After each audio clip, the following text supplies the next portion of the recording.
নামাজের পূর্বে নিয়ত নাওয়াইতুন পড়া যাবে কিনা? নামাজের পূর্বে নিয়ত করা সুন্নত না ফরজ? জানেন না আপনারা? নামাজের আগে নিয়ত করাটা এটা কি সুন্নত না ফরজ? ফরজ। ইন্নামাল আমালু বিন্নিয়াত। নামাজের ফরজের মধ্যে একটা হলো নিয়ত করা, শুনেন নাই? নিয়ত করা ফরজ। নিয়ত করা ফরজ, নিয়ত বলা ফরজ না। নিয়ত বলা মুখ দিয়া হয়, আর নিয়ত করাটা মন দিয়া হয়। নিয়ত করাটা কি দিয়া হয়, আর নিয়ত বলে কি দিয়া? নাওয়াইতুন বলাটা হলো নিয়ত বলা, আর মনে মনে আমি কি পড়তেছি এটা আমার মাথায় আছে, এটা মানে হলো নিয়ত করা। অনেক সময় বলে না যে আগামী বছর হজে যাওয়ার নিয়ত করছি, এর মানে সে বলছে নাওয়াইতু আনা রফিল হজ।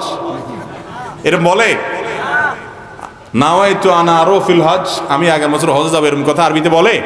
কিন্তু তারপরও বলে আমার হজে যাওয়ার নিয়ত। একজন যাইতেছে রাস্তা দিয়ে, কেউ কোন দিকে ছুটছেন, কই যাইতেছেন? বলে যে ভাই বাজারে যাওয়ার নিয়ত করছিলাম। সে কি ওই নাওয়াইতুন পড়ে আসছিল? তার মানে কি তার মনে বাজারে যাওয়ার ইচ্ছা? নিয়ত মানে ইচ্ছা। নিয়ত মানে কি ভাই? আপনি কি ইবাদত করতেছেন সেই ইচ্ছা, সেই ইন্টেনশন, সেই চিন্তা আপনার মাথায় থাকলে নিয়ত হয়ে গেছে। মুখে নাওয়াইতুন পড়ার দরকার আকরাম সাল্লাল্লাহু আলাইহি ওয়াসাল্লাম শেখানো নাই।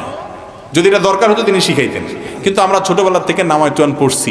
এই নাওয়াইতুন বগদাদি কায়দাতেই আছে, ওই মক্কা মদিনার কায়দায় নাই।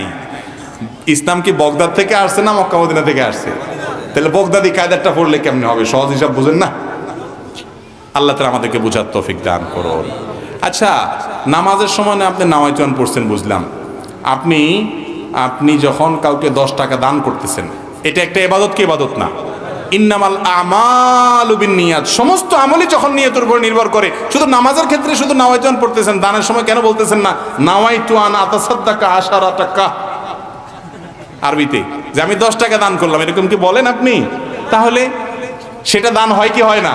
আপনার নিয়ত আছে মনে মনে, আল্লাহ তোমারে খুশি করার জন্য আমি এই মানুষটাকে 10 টাকা দিলাম, বাস আল্লাহ তাআলা সওয়াব দিয়ে দিবেন। তো যে আল্লাহ এটা বুঝে, আল্লাহ নামাজেরটা বুঝে না?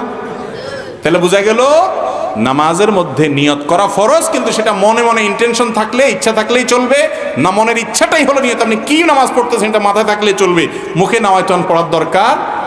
মুরব্বিরা বলবেন যে নতুন নতুন হুজুর গজাইছে, এসব ওলাইন কি কয় না কয় আল্লাহ জানে। আর জীবন 14 গোষ্ঠী করিয়া আইছে, আমরা করিয়া আইছি, এগুলো নতুন করে কি কয়? বাবুরে, আমরা দেখতে খেতে ধান লাগান, সব কি ধান হয়নি না কিছু আগাছাও জগজায়?